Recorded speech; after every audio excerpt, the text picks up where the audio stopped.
Hey guys, welcome to my channel. So நம்ம channel வந்து 1000 subscriber reach பண்ணிடுச்சு. So அது வந்து உங்களால் மட்டும்தான். ஸோ அதுக்கான தேங்க்யூ. ஹாய், ஹலோ, வணக்கம், வந்தனம், நமஸ்தே, நமஸ்கார். என் பையன் கூப்பிட்றான், போயிட்டு வந்துடுறேன். மணி பார்த்தீங்க அப்படின்னா மணி 12.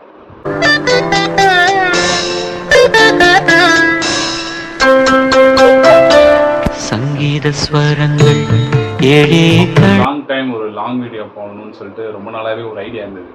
ரொம்ப நாள் கழிச்சு ஒரு லாங் வீடியோ, ஒரு சேலஞ்ச் வீடியோ, ஒரு கேம் வீடியோ. லிஸ்ட் பெருசா போய்கிட்டு இருக்கு. ஸோ வீடியோக்குள்ள போலாம் வாங்க. நான் வரவே இல்லை வீடியோ கேட்க. சும்மா இருக்கேன்.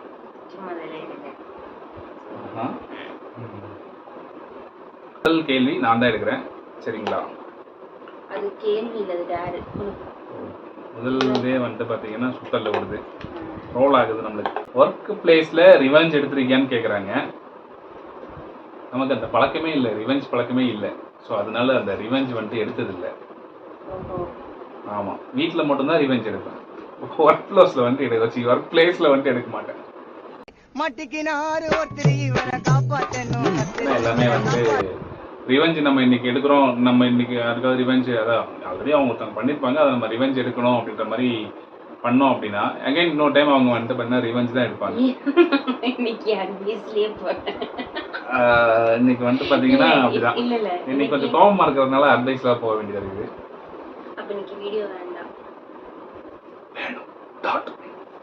பைத்தியமாயவே ரொம்ப நேரம் நல்லா பேசிக்கிட்டாங்க. போயிடலாம், அதுதான் பெட்டர். ஓகேங்களா? நீ எடு, உன் கையால ஒரு டேர். நீங்க தான் எடுக்கணும். நான் எடுத்து கொடுத்து சொல்லக்கூடாது, நீங்க தான் எடுக்கணும்.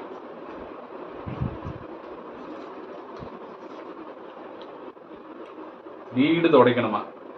இது என்ன டேர்னு எனக்கு புரியல, சத்தியமா புரியல. ஆமா, நான் ஏதாவது ஒரு வர்க் பண்ணா நீங்க வந்து வீடு துடைக்கிறது மட்டும் பண்ணவே மாட்டீங்க. வீடு வந்து டெய்லியுமே நான் தான் துடைக்கிறேனே, அப்புறம் எதுக்கு வந்து மறுபடியும் அது ஒரு டேர்னு வேற கொடுக்குறீங்க? எனக்கு புரியல.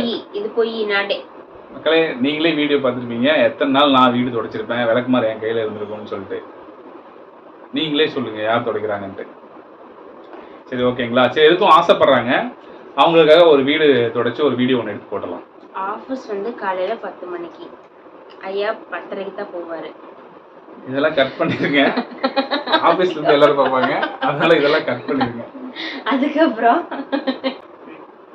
ஐயாக்கு 9 மணி 10 மணிக்கு ஆஃபீஸ், ஐயா 9:30க்கு தான் கிளம்புவார். இது என்ன பிரமாதம்? இது விட பெசலைட் ஒண்ணு இருக்கு. நாங்க எந்திரிக்கிறது 7:30 தான். சத்தியமா பொய்.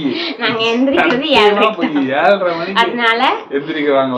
அப்பா எப்படி சொல்றது, 9:30க்கு வீட்டை விட்டு 10 மணிக்கு வீட்டை விட்டு போனாங்கன்னா நைட்டு 8:30க்கு தான் வீட்டுக்கு வருவாங்க. நானும் விகான் மட்டும்தான் வீட்டில் இருப்போம். அப்போ யாரு சொல்லுங்க வீடு துடைக்கிறா அப்படின்னு சொல்லிட்டு. ஒரு லீவ் நாள் கூட வீடு துடைக்கிறது கிடையாது. அதனாலதான் அது டேரா கொடுத்தேன். ஒருத்தவங்க டேர் கொடுக்குறாங்கன்னா அவங்க என்ன பண்ணுவாங்களோ அதுதான் வந்து, அது என்ன பண்ணுவாங்களோ அதுதான் கொடுக்க மாட்டாங்க. எது பண்ண மாட்டாங்களோ அதுதான் டேர் கொடுத்தோம். அதனால அவங்க வீடே துடைக்க மாட்டாங்க, அவங்களே மாட்டிட்டாங்க. ஒர்க் பிளேஸ்ல ரிவெஞ்ச் இருக்கான்னு கேட்கல, என்ன ரிவெஞ்ச் எடுக்கிறதுக்காக அவங்க கொடுத்துக்கிறாங்க. இது வந்து கேள்வி. ஸ்கூல் கட் அடிச்சுட்டு சினிமா ஆர் பார்க் போனதுண்டா? நான் வந்து நாங்கள் படித்தது வந்து girls school, girls college. So அதனால் நான் கட் அடித்தது கிடையாது. காலேஜில் கல்ச்சுரல்ஸ்க்கு ஓடி கொடுத்து அனுப்புவாங்க, அவ்வளோதானே தவிர பார்க்கோ சினிமாவோ போனது கிடையாது. ஸோ அதனால் நான் தைரியமாக சொல்லுவேன், என்னோடய ஸ்கூல் ஃப்ரெண்ட்ஸ்க்கு தெரியும், காலேஜ் ஃப்ரெண்ட்ஸ்க்கு தெரியும், நான் காலேஜோ சினிமாவோ பார்க்கோ எங்கேயும் வந்து போனது கிடையாது. ஆனால் வந்துட்டு ஸ்கூல் இருக்குன்னு மட்டும் சொல்லிட்டு டான்ஸ் ப்ராக்டிஸ் போயிடுவாங்க.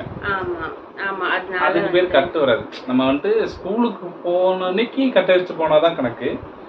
லீவு நாள் அன்னைக்கு வந்துட்டு நம்ம வீட்டில் ஏதாவது சொல்லிட்டு டான்ஸ் ப்ராக்டிஸ் வந்துட்டு போனால் அது வந்து கட்டு கிடையாது. அது வந்து டான்ஸ்ன்னு சொன்னால் வீட்டில் அனுப்ப மாட்டாங்கன்னு சொல்லி அது நான் வந்து டான்ஸ் ப்ராக்டிஸ்ன்னு சொல்லிட்டு அதுக்கப்புறம் நிறைய சூடுகள்லாம் வாங்கியிருக்கேன். அடுத்த கேள்வி, காலேஜ் கட் பண்ணியிருக்கியா? அதாவது கட் பங்க் பண்ணிட்டு காலேஜ் போகாம. இப்போ நான் அவங்கள்ட்ட கேட்டேன் இல்லைங்களா, ஸ்கூல் வந்துட்டு கட் அடிச்சுட்டு போயிருக்கீங்களான்னு. சேம் தான், காலேஜ் அவங்க ஸ்கூல் கேட்டேன், அவங்க வந்துட்டு காலேஜ் கேட்டுக்கிறாங்க. இது நான் வந்துட்டு இதுக்கு டேர் பண்ண வேண்டிய அவசியமே இல்லை. ஏன்னா அப்புறம் ஆம்பளையா பிறந்த எல்லா பையனுமே வந்துட்டு பார்த்தீங்கன்னா காலேஜ் வந்துட்டு கட்டடிக்காமல் இருந்திருக்கவே மாட்டாங்க. அவங்க காலேஜுன்னு போகிற பசங்க யாரெல்லாம் ஸ்கூலும் காலேஜும் கட்டடிக்காம போயிருக்கீங்களோ வாய்ப்பில்லை. பசங்க கீழே வாய்ப்பில்லை ராஜா. கமெண்ட் பண்ணுங்க. வாய்ப்பில்லை ராஜா, வாய்ப்பில்லை. காலேஜுன்னு போயிட்டு கட்டடிக்காம இருந்தது யாருமே இல்லை. நான் இருக்கேன். அது ஸ்கூலுங்க. காலேஜ் அந்த ஸ்கூலுக்கு தான் போனாங்க. 12 அது முடிச்சுட்டு அதுக்கப்புறம் மறுபடியும் ஒரு 5 வருஷம் ஸ்கூலுக்கு தான் போனாங்க காலேஜில். ஸோ காலேஜ் கட்டடிக்காமல் யாருமே இருந்ததில்லை.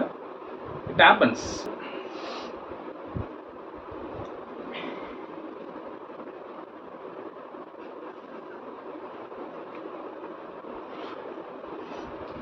அது ஒரு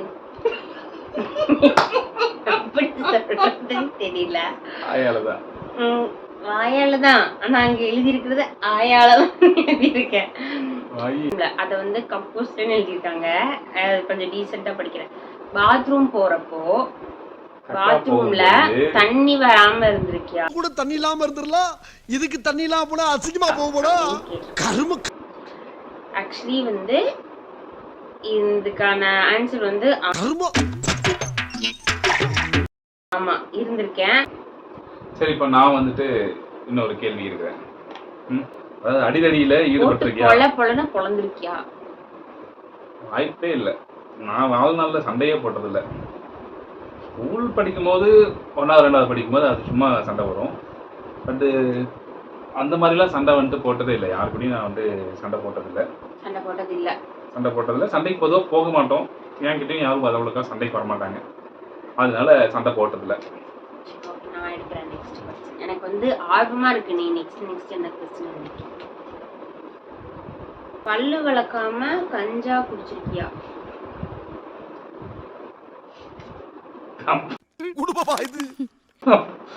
தப்பா படிக்கிறாது. அது கொஞ்சம் சுழிச்சு விட்டது துணைக்கால் மாதிரி வந்துருச்சு. அதனால வந்துட்டு இது பண்ணிக்கிறாங்க. பல்லு விளக்காம கஞ்சி, அதாவது நம்ம சாப்பாடு சாப்பிட்றோம்னு சொல்லுவோம்ல, அதுதான் நிறைய தடவை சாப்பிட்டிருக்கேன். அதுதான் காஃபி குடிச்சிருக்கேன். அதுக்கப்புறம் சாப்பாட்டுல சாப்பிட்டிருக்கேன். சும்மா அப்படி இப்படி பண்ணிட்டு பசியில சாப்பிட்டிருக்கேன். பல்லு விளக்காமையே நான் சாப்பிட்டிருக்கேன். ஆனா பையன் மட்டும் 1.5 வயசு தான் அவன் பல்லு விளக்காம சாப்பிட ஊட்ட மாட்டேங்கிறான். இது என்ன நியாயம்? நீங்களே சொல்லுங்க. நான் வந்து பசியில, அவன் வந்து பல்லு விளக்கிதான் சாப்பிடணும் அப்படி. அடுத்த கேள்வி, the last but not least. அடுத்த கேள்வி என்ன கேட்டிருக்காங்கன்னா, இதுக்கு முன்னாடி லவ் இருந்திருக்கா அப்படின்னு சொல்லி கேட்குறாங்க. அதுக்கு நாங்கள் ஒரு வீடியோ போட்டிருந்தோம், பார்த்துருந்தீங்கன்னா தெரிஞ்சிருக்கோம்.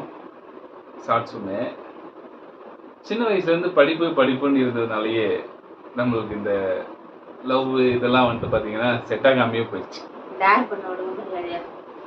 ஸோ லவ்வுக்கும் நமக்கும் எட்டாவது கனியாக இருக்குது அப்படி சொல்லலாம். இல்லை அப்படின்னா இன்னொரு மாதிரி சொல்லலாம், நமக்கு எதுவும் செட் ஆகலை அப்படின்னு சொல்லிக்கலாம்.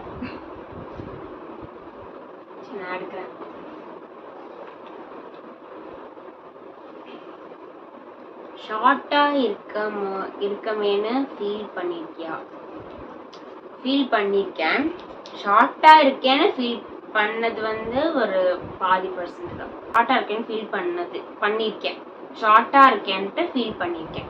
அதோட பிளாக்கா இருக்கேன்னு தான் ஃபீல் அதிகமாக பண்ணியிருக்கேன். அது வந்து ஷார்ட்டா இருக்கேன்னு ஃபீல் பண்ணி. இதுதான் கேள்வி. கேட்ட கேள்விக்கு மட்டும் பதில் சொல்லுங்க. நோ. வாய்க்கு வந்தபடி எல்லாம் பேசப்படாது. எதா இருந்தாலும் நியாயமா பேசணுமா இல்லையா? குரங்கு மாதிரி சொரியணும். குரங்கு இப்பவே டயர் பண்ணிட்டேன்.